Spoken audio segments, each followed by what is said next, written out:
My co-founder Dave and I, we started Pedaling for Parkinson's in 2011 because of his dad has Parkinson's and a good friend of mine received the diagnosis of Parkinson's. So we looked around for a charity event related to Parkinson's with cycling. We couldn't find one, so naively we started one here in Parry Sound. So this year we just finished our 7th ride, and we've had a good time since then. So in our first year, in 2011, we had about 20 riders over the 3 days, and we raised just over $18,000. Well, so we just finished for 2017 ride. We had close to 280 riders, and money is actually, believe it or not, still trickling in. And when I just looked at the meter before this interview, we're at $317,000, $564.50.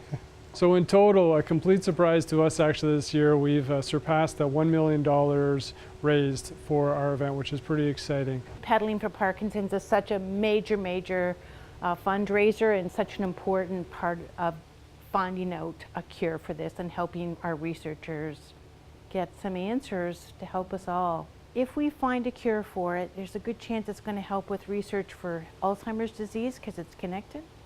It's going to help with a cure for MS because it's also autoimmune, and all those kinds of other diseases. So the researchers, Peter's Pedaling for Parkinson's fundraiser helps not just finding a cause source and hopefully a cure for Parkinson's, that will affect a whole bunch of other diseases. It's a very complicated, very complicated disease. They estimate 1 in 5 are going to contract Parkinson's if you live beyond the age of 84. I've had Parkinson's for about 16 years. I was diagnosed in 2006. And I'm trying to go the natural route most I can, but I'm finding out it's not working as well as I'd like to.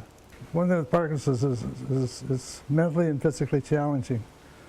And mentally, if you let you eat it up, it'll eat you right up. And the only way to beat it is to be positive and think ahead and try and do it. And I do the dance program.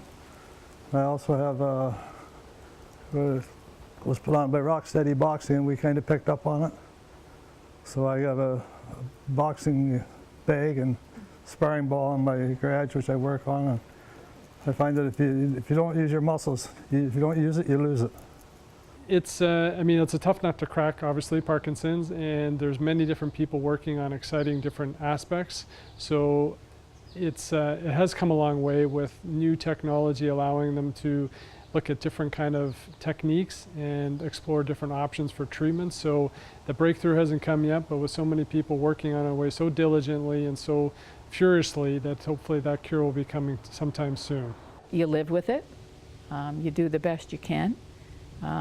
It's a challenge, but Simon still drives. They say he still runs big machinery. He still works from early in the morning, well, after he finishes the workout. He has a 104-year-old mother to look after as well, and a garden of hers to look after, a cottage to look after, a house to look after, property. So it's, he didn't have any idle time. We keep him busy, and I think we don't keep him busy, he keeps himself busy. I think that's the secret. Parkinson's is a non-curative disease. All the medications you take, all they do is mask the problem. They don't stop the underlying progress of the disease. So until they find the gene or whatever that attacks the nervous system to slow down the progression, we're kind of lost. There's groups like Peter's and the Walking for Parkinson's that make this all possible.